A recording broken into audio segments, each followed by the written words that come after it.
A massive home renovation for elder care? $30,000? What are you talking about? Huh?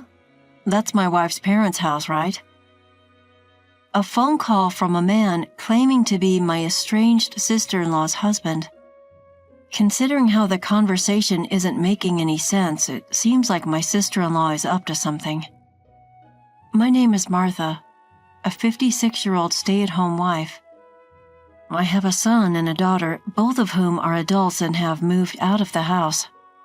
Now I live with my husband and in-laws, just the four of us. My relationship with my in-laws is good, which I appreciate because I lost my own parents early in life. My husband and I have been enjoying our lives after being freed from child-rearing responsibilities. When we got married, it was understood that we would eventually live with my husband's parents, but my mother-in-law, who had suffered in her relationship with her own mother-in-law, had our house rebuilt into a two-family home for our sake. Even though we live together, we each have our own private space. Maybe that's why our relationship has been so good. During the day, my husband is still working, so I often spend time with my in-laws. That day, as my father-in-law was busy with farm work, I was preparing lunch in the kitchen, planning for us to eat together outside. Then a call came from one of my father-in-law's farming friends, telling us that he had fallen and broken a bone. He had already been taken to the family doctor in a pickup truck. My mother-in-law and I left the food and rushed to the hospital. When we arrived, emergency surgery was underway. My father-in-law seemed healthy, but he was in his 80s and recovering from a fracture would be tough. We were told to be prepared for the worst, like needing a wheelchair. That's what they were talking about. As long as he's alive, that's enough. I will be his legs. We waited anxiously for the surgery to end with prayers in our hearts. By the time my husband finished work and arrived, the surgery was over, and the three of us were relieved to see my father-in-law sleeping in his hospital room without any serious complications. We decided to support my father-in-law together from now on, but our prayers were in vain, and my father-in-law passed away suddenly 1 month later. His age had weakened his physical strength and immunity, and he had contracted an infection after the surgery. Many of his friends, relatives, and acquaintances were also elderly, so informing them about the wake and the funeral would only be upsetting to them. The three of us discussed it and decided on a family funeral. However, even a family funeral didn't resolve all the issues. "What about my sister-in-law?" I asked. My mother-in-law and husband both made visibly unapproving faces, probably recalling my sister-in-law's marriage turmoil. My in-laws had strongly opposed her marriage. My husband wasn't as opposed as them, but he couldn't purely be happy about it either. As a result, their relationship became strained and distant. Still, she was their biological daughter. Wouldn't it be okay for her to be present at the final farewell? They agreed that if we could get in touch with her, it would be fine. But we couldn't reach her at the contact information we had, and the funeral proceeded without her. It's just how things are with her. It's fate. Don't worry about it, Martha. On our way back from the crematorium to the house with my father-in-law's ashes, my mother-in-law gently patted my shoulder and reassured me. My father-in-law's sudden passing took us all by surprise. Without any mental preparation, we hurriedly went through the funeral and cremation.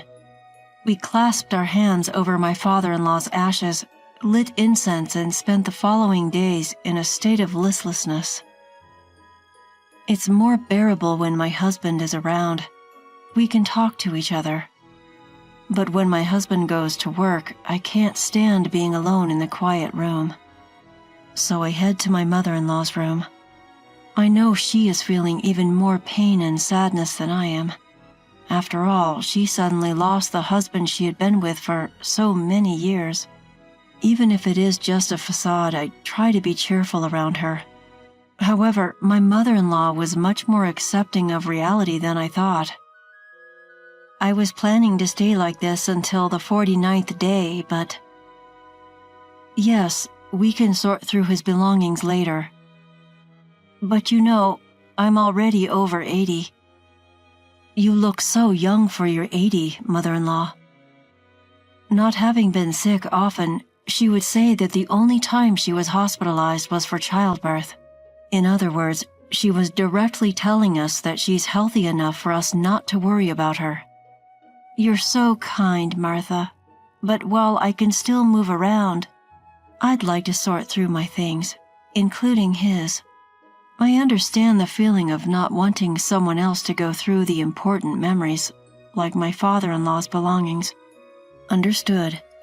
Just let me know if you need any help. With that, she immediately asked me to help her take down items that were too high for her to reach.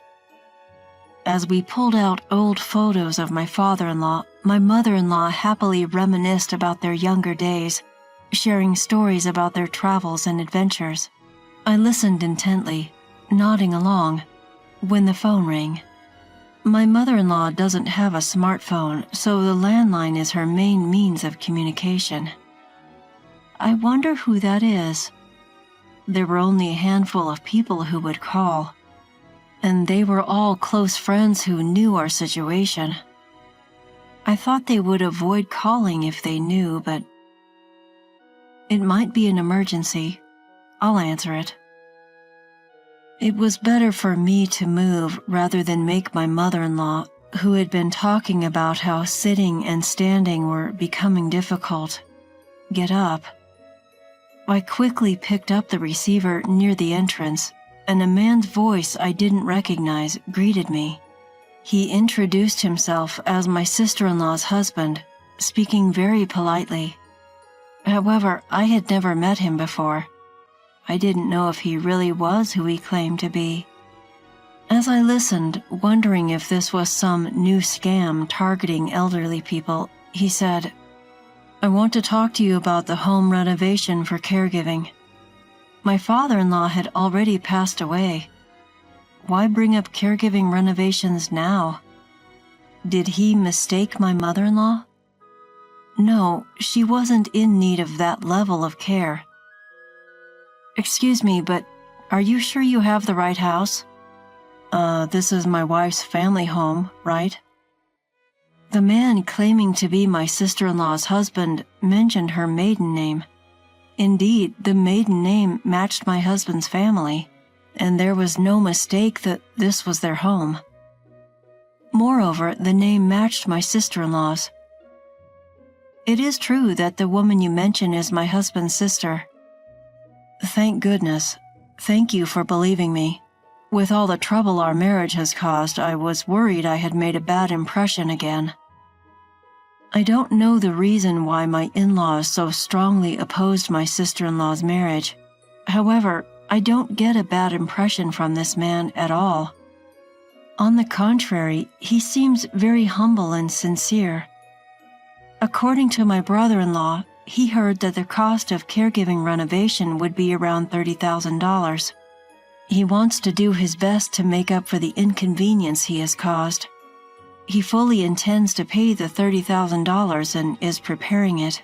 However, he just can't get the money ready by the deadline. His call was to ask if we could possibly wait and extend the payment deadline. It's awkward to let him explain everything before saying this, but since he spoke with such passion, I failed to convey the truth. Thank you for your politeness. So, about the extension. Please, wait a moment. When did you hear about the caregiving renovation? My father-in-law was very healthy and was working in agriculture until recently. So the need for caregiving, it didn't exist at all. It didn't? Wait, past tense? Yes, my father-in-law passed away. We just finished his funeral and cremation the other day. I see. Well... I could picture him panicking on the other end of the phone. He must be confused by the difference between what his wife told him and the truth I just shared. It just didn't make sense to him. He slowly told me that he had caused a lot of trouble for my in-laws when they got married. He had heard from his wife that her father needed care and he intended to provide financial assistance as an apology for the trouble he had caused. He told me all this. Feeling that he was being honest, I asked him how the story of my father-in-law needing care came up. It had come up a few years ago. At first, he seemed to be sending a fixed amount every month as a contribution to caregiving expenses. However, it was clear neither my father-in-law nor mother-in-law had heard of such a thing. If they had known, my mother-in-law would have invited him to the funeral. He said, her mother was grateful and that it helped, so I thought I was slowly being forgiven. If you were being forgiven, wouldn't she talk to you? That's true. Moreover, the amount of money sent each year seemed to be increasing. He had been sending more money every month, assuming we had asked for additional support, something we had no recollection of. So none of that money has reached you. When I agreed, I could picture him getting extremely upset. It was hard for me to convey the information as well. As I was listening, I thought that maybe my sister-in-law, I couldn't quite say you're being scammed, but he said, you don't have to be considerate. I'm being scammed, aren't I? I couldn't say yes or no, so I remained silent. He probably took my silence as affirmation. He asked what he should do, assuming he was being scammed. Although it wasn't my place to answer that question, I just couldn't leave my sister-in-law, my husband's sister, alone, even though we were estranged. I told him we would discuss the matter and contact him later, and that was it for today. When I returned to my mother-in-law, she said, "That was a long call. Was it a pushy salesperson? You should just hang up on those." She seemed to think it was a persistent sales call. No, it was a man claiming to be my sister-in-law's husband. So I relayed the content of the phone call to my mother-in-law. She was trembling with anger even while listening, and her anger exploded even more after hearing everything. What kind of person is she, using her father as an excuse to ask her husband for money? Apparently, my sister-in-law has always been reckless with money. Owning expensive branded items she couldn't afford with her allowance or part-time job earnings, her actions were suspicious. When she wanted to get married, her partner was a man with a considerably high income who had an incomparable amount of pre-existing wealth, which led her parents to strongly oppose the marriage. The opposition wasn't for my sister-in-law's sake, but for her partner.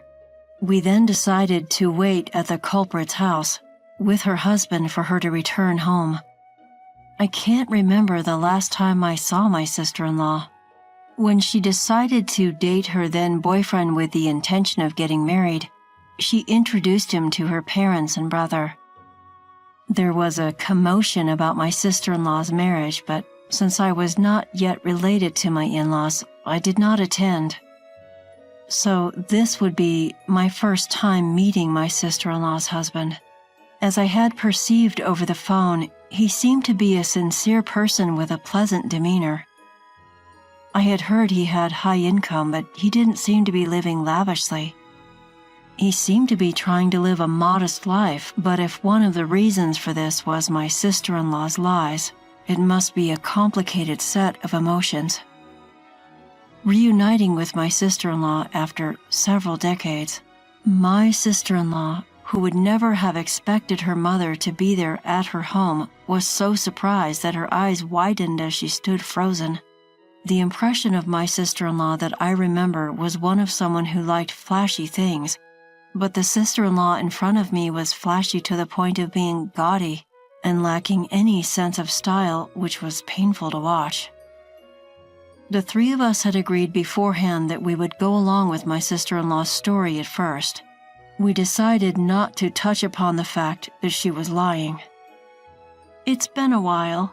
I'm glad to see you're doing well." When my sister-in-law was suddenly spoken to with kind words, she stammered while responding to her mother. She probably thought her lies had been exposed and she was going to be yelled at, but she seemed confused by the unexpected kindness.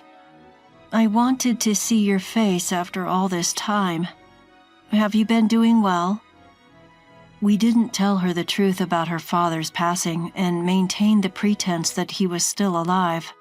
I also apologized for not having been in touch and gave a suitable greeting. My sister-in-law said humbly that she was glad her mother seemed well and that she had been worried about her. However, she did not mention her father. It would be terrible if the conversation turned to her father and the topic of caregiving expenses slipped out of my husband's mouth. It seemed that my husband and she had met beforehand, but apparently her lies had not been exposed. She probably thought she could get away with it and not get caught. "Your mom is happy. It seems that you two are getting along well as a couple." My mother-in-law said she was happy to have a good daughter and hoped that my sister-in-law would have a change of heart and start repaying her husband little by little. The plan was to shower her with praise in the hope of changing her ways. Somehow, my sister-in-law got carried away and told my mother-in-law that she would support her if she ever needed caregiving, and even went so far as to say not to worry about money. It's amazing she could say such things in front of her husband who had been supporting her out of good intentions. I felt so sorry for her husband listening to all this. We conveyed our gratitude and left that day. From her behavior, it seemed likely that my sister-in-law had been using the money she asked for herself. Not knowing what she'd spent the sudden, large sum of $30,000 on, we decided to have a private investigator look into her finances. The monthly caregiving funds of several $1,000s were indeed being used for her own benefit. However, it turned out that she was also heavily involved with a favorite host at a club, supporting him in various ways to make him number one. She'd been spending lavishly, buying expensive bottles and racking up debt she couldn't pay off each month. The host was being strictly pursued for the unpaid bills, which amounted to $30,000. Upon learning this, my sister-in-law's husband was furious and decided he couldn't overlook it any longer. He arranged everything while she was on a trip with her favorite host. Unaware of all this, my sister-in-law returned home after a few days to find her house completely empty, with not a single piece of furniture or personal item left behind. Panicking, she tried to contact her husband but couldn't get through, so she called me. At first, she was hysterical, but when I asked her, "How was your trip with your favorite host?" she immediately quieted down. She couldn't ask how I knew about it, since that would be admitting to her actions. Now it was my turn to reveal everything without giving her any room for rebuttal. "I can't believe you thought you weren't caught and took advantage of the situation. You betrayed your mother, your husband, and I don't think anyone will want to help you anymore." I also told her that the father-in-law she used as an excuse had passed away. It was not her fault for not knowing he had died, but using her father's care as a reason to ask for money was wrong. I informed her that her ex-husband knew the truth as well, and realizing she had been abandoned, she let out a scream like a madwoman over the phone. Her ex-husband didn't want to speak to her, and not wanting to burden my elderly mother-in-law any further, I offered to be the go-between with my sister-in-law. She continued to make a fuss over the phone. In a way, she was a pitiable person, not even knowing her father had passed away and using him as an excuse. She might regret it, but it's too late now. I conveyed one last message to her. "Your ex-husband said he's going to demand full payment for the money you gave to the host. You'll have to figure out how to pay off the $30,000 debt yourself." Later, she received paperwork from a lawyer. She asked to talk to her husband, but he never agreed. He was furious and couldn't stand the thought of his ex-wife even for the sake of legal procedures. Without any compromise, my sister-in-law was forced to live a frugal life while working. Of course, she couldn't afford to splurge at the host club anymore, and her favorite host stopped paying attention to her, leaving her with nothing but the huge debt she had accumulated. Occasionally, intimidating debt collectors would come by. Being naturally timid, my sister-in-law lived in constant fear of the lawyer's notices and the debt collector's visits. As for the three of us, we returned to our normal lives. It still took some time to sort through my father-in-law's belongings, but we decided to live on, including his share, as a family. Lately, my mother-in-law has started showing signs of decline, and I have a feeling the day she'll need caregiving might be close. Since we couldn't do anything for my father-in-law, my husband and I agreed to do our best for my mother-in-law.